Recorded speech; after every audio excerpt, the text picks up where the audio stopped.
Oke, baik teman-teman semua. Kita udah berjalan kurang lebih 1 minggu terkait magang ini ya teman-teman ya. Dan juga pada hari ini kita akan belajar terkait pengenalan Laravelnya dan konsep design thinking. Jadi, design thinking itu kurang lebih dia masuk ke metode ya teman-teman, lebih ke metode. Jadi kan di dalam suatu pengembangan sistem aplikasi yang baik, tentunya kita ada yang namanya metode pengembangan. Kayak misalkan ada waterfall, RAD, iterasi, dan lain sebagainya. Nah, jadi konsep design thinking ini itu lebih ke arah analisa kebutuhan pengguna. Daripada kita membangun suatu aplikasi yang tidak ada dasarnya, lebih baik kita pakai dasar, pakai data, kayak gitu teman-teman. Oke, nah apa itu Laravel? Jadi, Laravel adalah framework PHP yang digunakan untuk membangun aplikasi web secara cepat, aman, dan terstruktur. Nah, mengapa menggunakan PHP? Jadi Laravel itu membantu developer fokus menyelesaikan masalah, bukan mengulang penulisan kode yang sama. Jadi kan kalau kita maintenance, websitenya itu membacanya lebih mudah, terus tidak susah, tidak sulit untuk dikembangkan lebih lanjut nantinya. Jadi strukturnya itu lebih rapi jika kita menggunakan framework.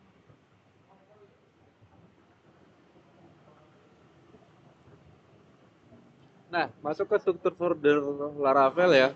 Jadi strukturnya itu kurang lebih itu ada app, bootstrap, config, database, public, resource, root, storage, vendor. Nah, jadi ketika kita menginstal Laravel pakai Composer, itu kita pasti punya folder seperti ini teman-teman. Nah, app ini isinya itu logika aplikasi kita yang berisi controller, middleware, terus kernel. Root itu menentukan alamat website. Jadi lebih ke kalau bisa dibilang itu link-linknya gitu ya, alamatnya. Resource ini tampilan, view-nya kayak gitu.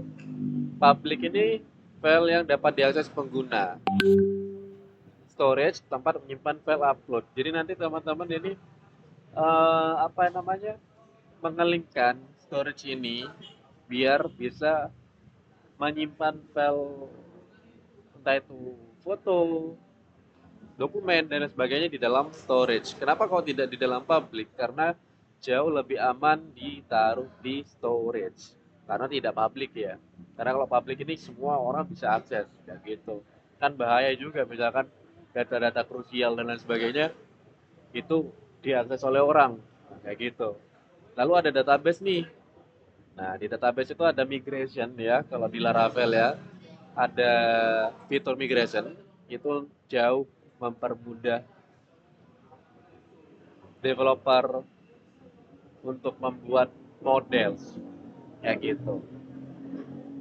Terus ada seeder ini kayak misalkan kita langsung menginjek ya, kayak misalkan data-data daminya, kayak gitu. Biasanya untuk tester-tester dulu di awal, gitu teman-teman. Nah, jadi kalau di Laravel itu tidak jauh beda, pasti berkecimpung dengan konsep MVC, model view control, teman-teman. Jadi alurnya itu model, controller, dan view. Jadi sebenarnya ada analogi ya, analogi restoran lah ya, contohnya ya. Jadi model itu dapurnya kita, dapur itu kan pastinya ada peralatan-peralatan ya, entah itu peralatan atau alat dan bahan. Controller ini pelayannya, view itu meja pelanggan. Jadi apa yang ada di meja yang kita lihat, itu pastinya kan yang pertama kali kita panggil pelayannya dulu. Pelayan datang menulis apa yang kita inginkan, pelayan masuk ke dapur, meminta orang-orang dapur untuk menyiapkan A, B, C, D itu sesuai permintaan kita, habis itu nanti dilempar kembali ke view. ke meja kita, ditaruh di meja kita, yang bisa kita lihat. Konsepnya seperti itu, teman-teman. Jadi model ini hanya mengelola data ya, katakanlah database-nya, atau suatu kelas ya, kelas model, yang kita udah pelajari di pemrograman berbasis objek kemarin, gitu. Jadi nanti di dalam model ini ada properties juga, ada metodenya juga. Terus kalau di dalam Laravel tuh ada yang namanya eloquent untuk suatu relasi. Jadi kita tidak perlu melakukan query builder lagi kayak misalkan yang select bintang bla bla bla itu tidak perlu teman-teman. Jadi kita tinggal panggil modelnya saja. Controller ini memproses permintaan. Misal kita mau minta apa, dia proses dulu di controller. Misalkan, saya mau minta membuka menu profil, diklik, tes, itu akan ngarah ke rootnya, ke alamat profil. Dari alamat profil nanti diproses oleh controller, habis itu dilempar kembali ke view. Jadi, segala hal yang ada di proses itu masuk di controller, gitu teman-teman.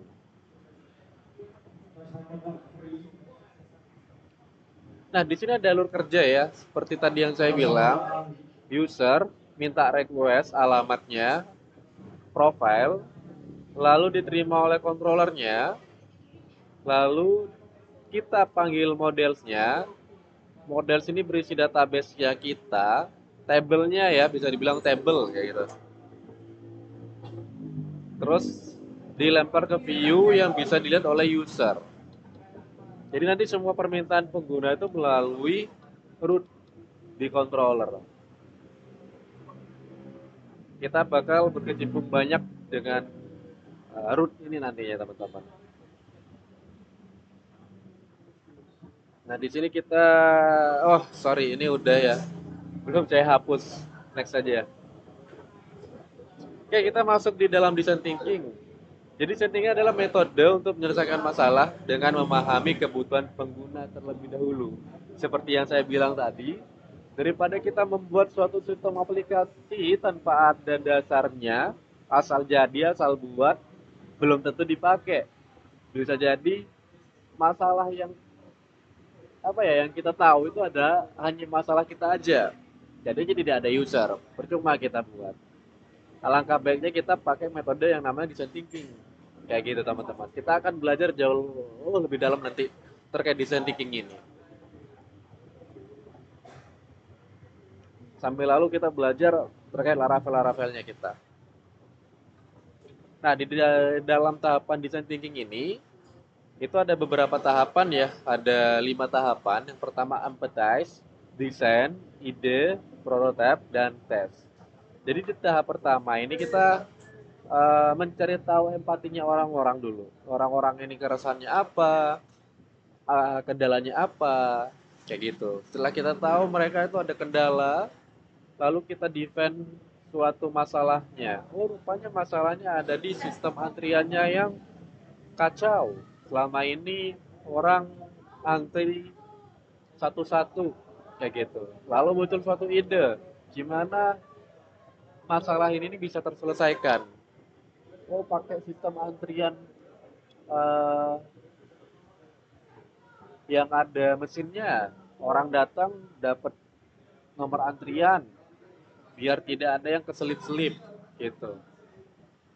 Lalu kita bikin prototipenya. Nah, prototip ini teman-teman bisa pakai desain dulu, pakai Figma boleh, atau langsung di eksekusi di Laravelnya juga boleh. Habis itu kita tes. Dari dalam tahap tes ini nanti kita akan uji usabilitasnya. Seberapa jauh pengguna ini mudah digunakan, nyaman, dan pastinya kepake gitu. Paling nanti kita hanya belajar sekilas terkait Figma aja, namun kita fokus di langsung pembuatannya ya nanti ya di Laravel ya. Figma hanya sekedar belajar-belajar nantinya.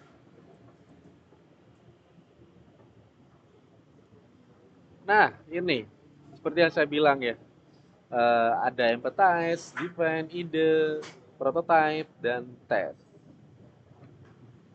Tes ini menguji solusi kepada pengguna. Jadi, oh solusinya ini udah bener nggak? Udah apa namanya sesuai dengan masalah yang ada nggak? Kayak gitu teman-teman. Oke, jadi di dalam suatu pengembangan sistem aplikasi juga itu nggak jauh beda dengan analisis SWOT ya. Mungkin teman-teman udah pernah dengar analisis SWOT di mata pelajaran kewirausahaan.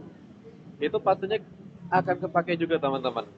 Jadi analisis SWOT ini adalah metode analisis untuk mengetahui kondisi sebuah ide atau proyek. Jadi udah layak belum nih dijalankan kayak gitu teman-teman. Takutnya nanti rupanya banyak ancaman nih, banyak kelemahan. Nah itu yang perlu kita pertimbangkan lagi.